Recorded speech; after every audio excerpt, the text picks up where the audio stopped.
महाशक्तियों को मेरा प्रणाम स्वीकार हो। बताइए मुझे क्या करना है? शोभे, तुम्हारा ये दिव्य शरीर हम तीनों देवियों के तेज अंश से प्रकट हुआ है। तुम जहाँ भी रहोगी हम तीनों की शक्तियाँ सदैव तुम्हारे साथ रहेगी। देवी, धरा पर श्री राम के रूप में भगवान विष्णु का अवतरण हो चुका है। वह पापी असुरों का संहार कर धरती पर सुख शांति की स्थापना करेंगे, धर्म मर्यादाओं को पुनर्जीवित करेंगे। महाशक्तियों, ऐसे में मुझे क्या करना है? बताइए, मैं क्या करूं? तुम्हारा कार्य होगा लोक जीवन में शुभ कर्म और शुभ विचारों की प्रस्थापना करना। इन्हीं पर धर्म की नींव टिकी हुई है। राम जहाँ क्षत्रिय बल अर्थात अस्त्र शस्त्रों के बल पर असुरों का विनाश करेंगे, वहाँ तुम लोक जीवन की पूर्ण स्वर्णा बनकर धरती पर मानव धर्म की स्थापना करोगी। महाशक्तियों, आपकी आज्ञा शिरोधार्य है, किंतु आप तीनों द्वारा दिया गया यह शरीर अभी मेरा तेजस्वी रूप है। मैं इस पार्थिव जगत में इस तेजस्वी शरीर से क्या कर पाऊंगी? तुम्हारा कथन सत्य है देवी। राम काज के लिए तुम्हें भी मानव शरीर धारण करना होगा। ये कैसे संभव होगा महाशक्तियों? तुम्हें दक्षिण क्षेत्र में जाकर रत्नाकर की पुत्री का स्थान ग्रहण करना होगा। वो कई जन्मों से हम तीनों देवियों की भक्ति भाव पूर्वक आराधना कर रहा है। अब उसकी साधना पूर्ण हो चुकी है और हम उसकी मनोकामना पूर्ण करना चाहती हैं। हम तीनों के अंश रूप में तुम्हें पाकर रत्नाकर धन्य हो जाएगा। साथ ही राम काज में सहायता कर तुम धरती पर रामराज की सुगंध फैलाओगी।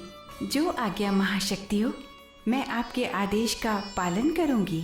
इस प्रकार त्रेता युग में धरती पर माता वैष्णवी ने जन्म लिया था।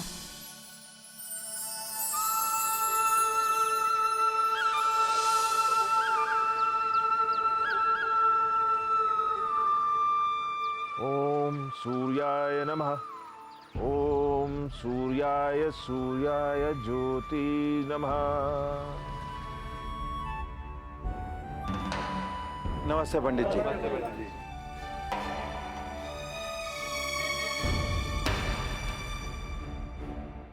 पंडित जी, हमने बहुत कोशिश की इसके माँ बाप को ढूंढने की, लेकिन आज तीसरा दिन है, उसे लेने कोई नहीं आया। तो फिर इसका लालन पोषण आश्रम में ही हो तो अच्छा है। अब तो मेरे साथ आओ।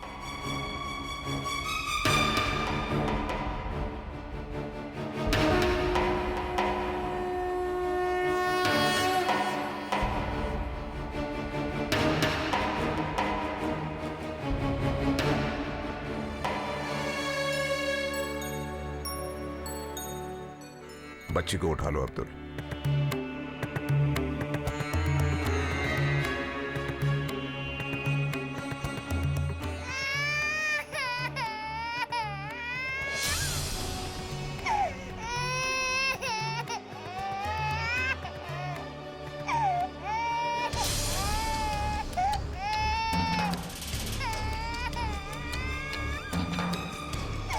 अरे, उसे कहाँ ले जा रहे हैं?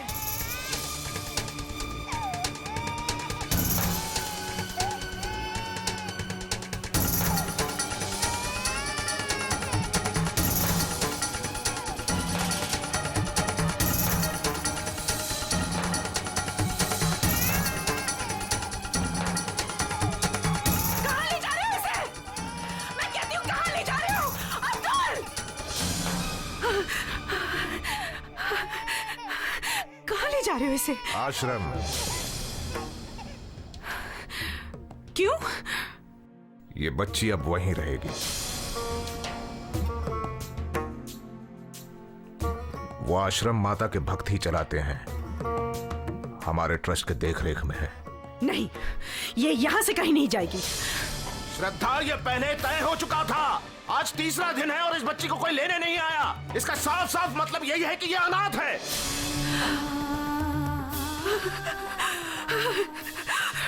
नहीं, ये बच्ची अनाथ नहीं है। मैं जानती हूँ इसकी माँ को।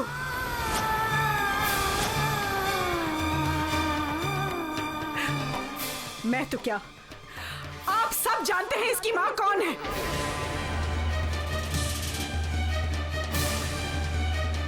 कौन है इसकी माँ? वो इसी घर में रहती है।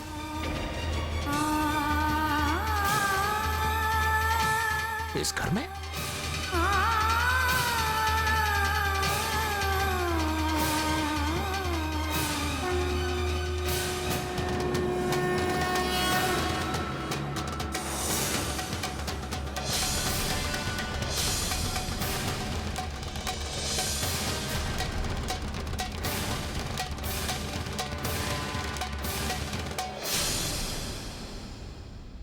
वो रही है, वो है इसकी माँ।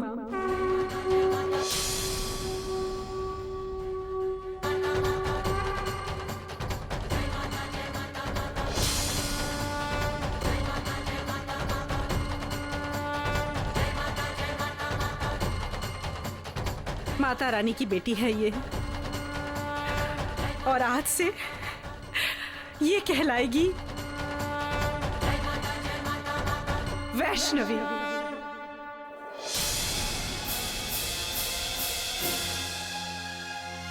जिस घर में आपकी माँ रहती है ना पुजारी जी, वो घर आपका अपना कहलाता है।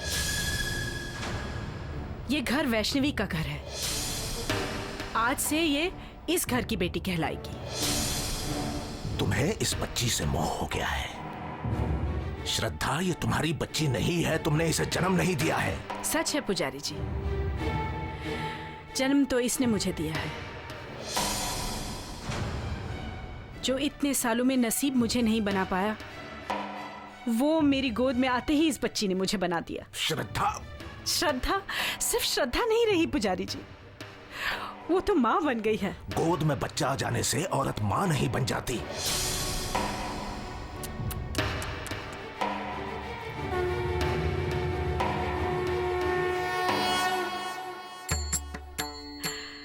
माँ का दिल तो आपकी माता रानी ही समझेंगी पुजारी जी, आप नहीं।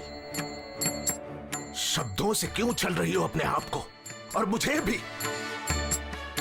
माँ का प्यार मिलने से बच्चे का पालन पोषण नहीं होता है श्रद्धा, उसे पिता की छत्र छाया की भी जरूरत पड़ती है।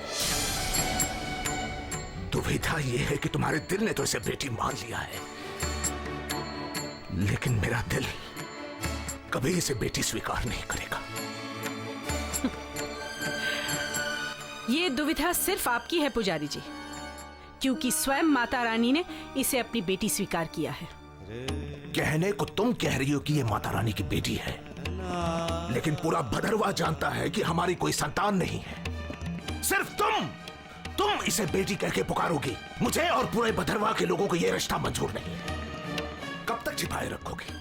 आज नहीं तो कल इस बच्ची को पता चलना है कि ये अनाथ है, इस घर की बेटी नहीं है। तब पुजारी जी, आपको और पूरे भद्रवा को माता रानी की सौगंध है कि इस जीवन काल में कोई वैष्णवी को यह नहीं बताएगा कि यह हमारी बच्ची नहीं है।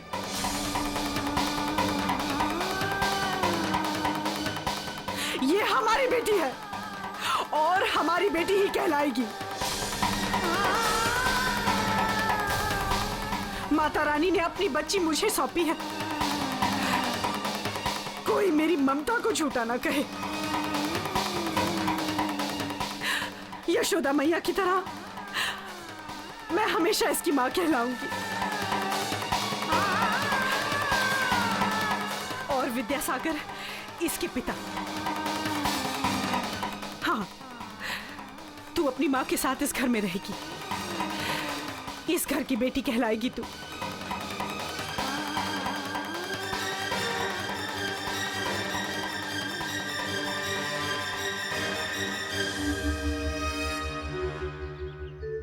पत्नी के साथ ही मैं बहुत प्रसन्न हुआ।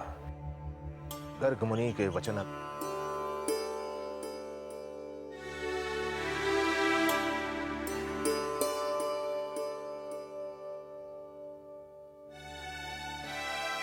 क्या बात है? आप अभी भी नाराज हैं मेरी बेटी से? क्या हुआ? आप कुछ बोलते क्यों नहीं?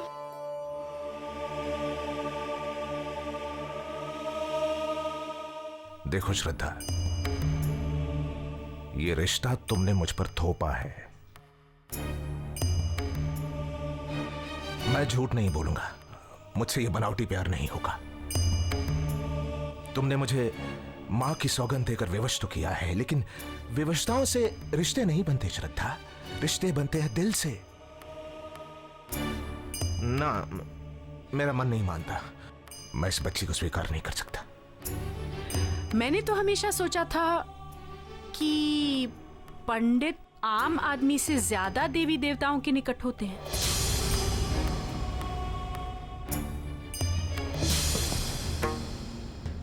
हाँ, मैं पंडित हूं, लेकिन एक इंसान भी हूं।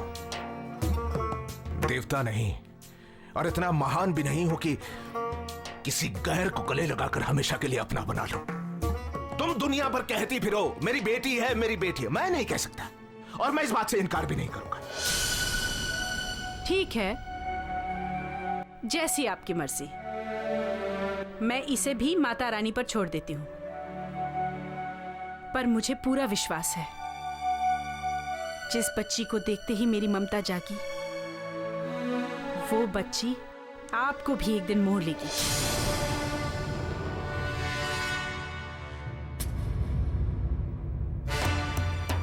मां बनने की लालसा में तुमने अपने पति के मान मर्यादा का भी ख्याल नहीं किया।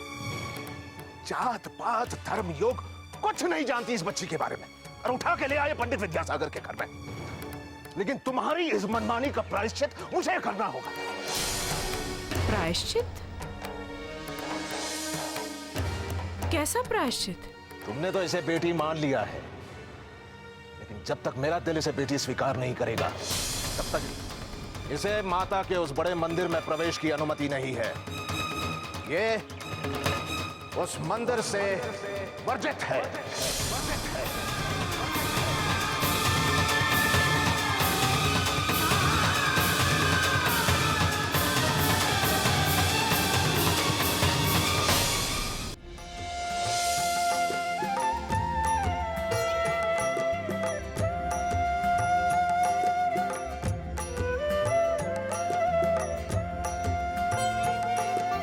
जय अम्बे गौरी मैया, जय श्यामा गौरी, तुमको निश दिन ध्यावत, तुमको निश दिन ध्यावत, हरि ब्रह्मा शिव जी। ओम जय अम्बे गौरी। तेरे पिता माता रानी की आराधना में इतने व्यस्त हैं कि उन्हें ये भी याद नहीं कि जिस तरह तू आज इस घर की बेटी बन गई है, उसी तरह माता रानी ने भी रत्नाकर की बेटी का स्थान लिया था। तुझे याद है मैंने वो तुझे कथा सुनाई थी जिसमें महालक्ष्मी, महासरस्वती और महाकाली के आदेश पर स्वयं माता रानी ने रत्नाकर के घर में बेटी बनकर जन्म लिया था। अब तू आगे सुन। एक रोज रत्नाकर अपनी पत्नी के साथ अपने महल के आसपास घूम रहा था।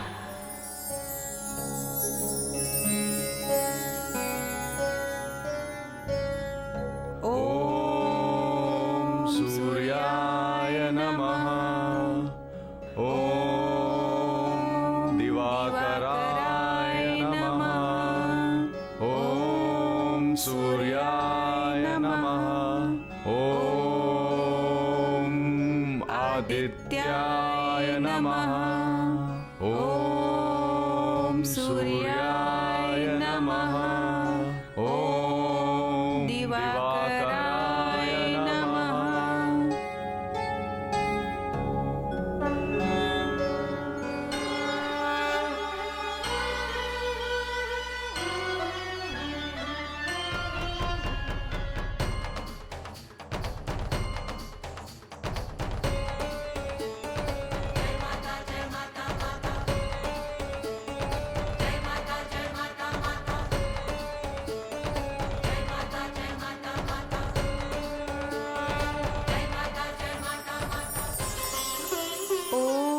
शुभी, दिवाकराय नमः। जी स्वामी। शुभी, अभी ध्यान में मैंने माता को देखा। माता एक एक नवजात शिशु के रूप में प्रकाश बिंब से घिरी हुई समुद्र में अवतरित हो रही है और बहती हुई हमारी ओर चली आ रही है। हाँ शुभे, क्या?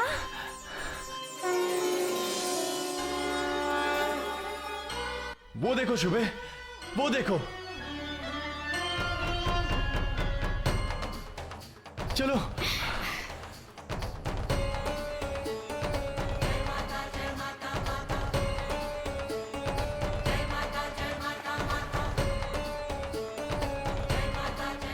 अद्भुत, अद्भुत, अद्भुत, कितनी सुंदर बालिका है। अपने आप में मगन, अपने आप से खेलती हुई। माता, आपका कोटि कोटि धन्यवाद, कोटि कोटि धन्यवाद। ओम हरि ओम स्वस्ति नो निमित्तमस्मिनः भगः स्वस्ति नः देव्यो दितिरङ्गः स्वस्ति नो पूषा असिरो दधातु नः स्वस्ति नः द्यावावृधिरिषुते पुनः ओम स्वस्ति नः वायो ब्रह्मः स्वस्ति नः भुवनस्पतिः ओम बृहस्पति सद्गणः स्वस्तये स्वस्तियः आदित्यासो भवन्तु नः। महाराज, ये कन्या आपको श्रवण नक्षत्र के दूसरे चरण में मिली है। इस नक्षत्र के स्वामी स्वयं भगवान विष्णु है महाराज। पुनः इस लग्न कुंडली में पंचम भाव में देवगुरु बृहस्पति विराजमान है और ये भगवान विष्णु के सबसे प्रिय है महाराज। इस लग्न भाव में तेजस्वी सूर्य के रहते इस कन्या को ये दिव्यता प्रदान कर रहे हैं, अर्थात ये एक अद्भुत और चमत्कारी स्वरूप वाली है महाराज। ये तो साक्षात देवी का रूप है महाराज।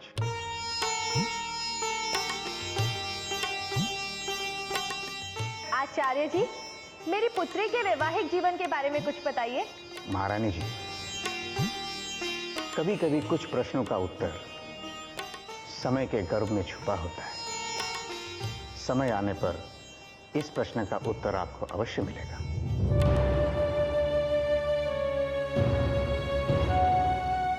एक बात और,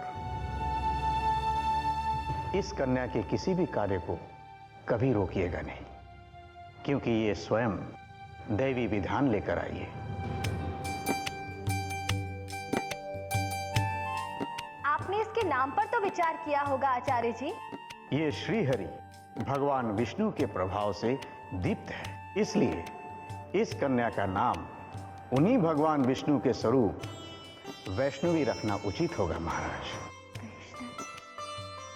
वैष्णवी, ऐसे उसका नाम वैष्णवी रखा गया। वैसे ही मैंने भी अपनी माता रानी की बेटी का नाम वैष्णवी रख दिया।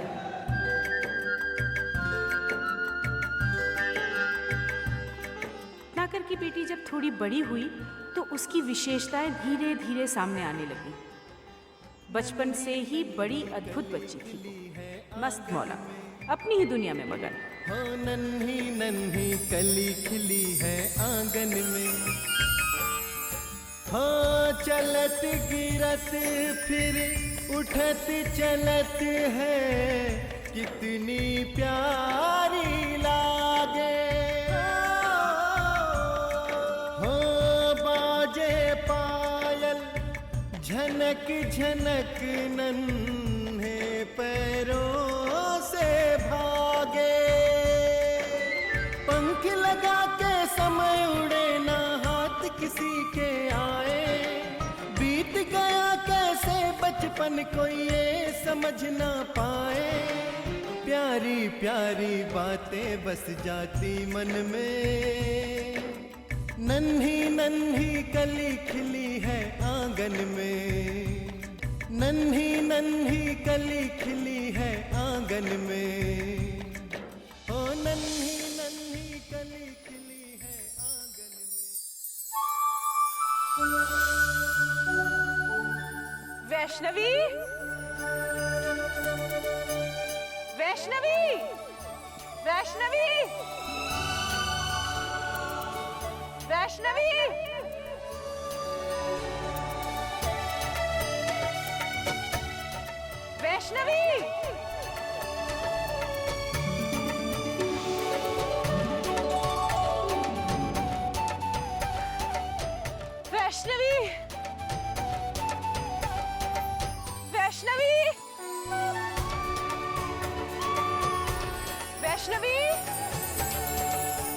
वैष्णवी?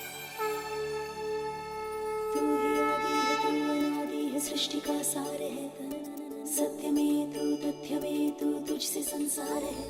तू ही आदि है, तू अनादि है, सृष्टि का सार है, सत्य में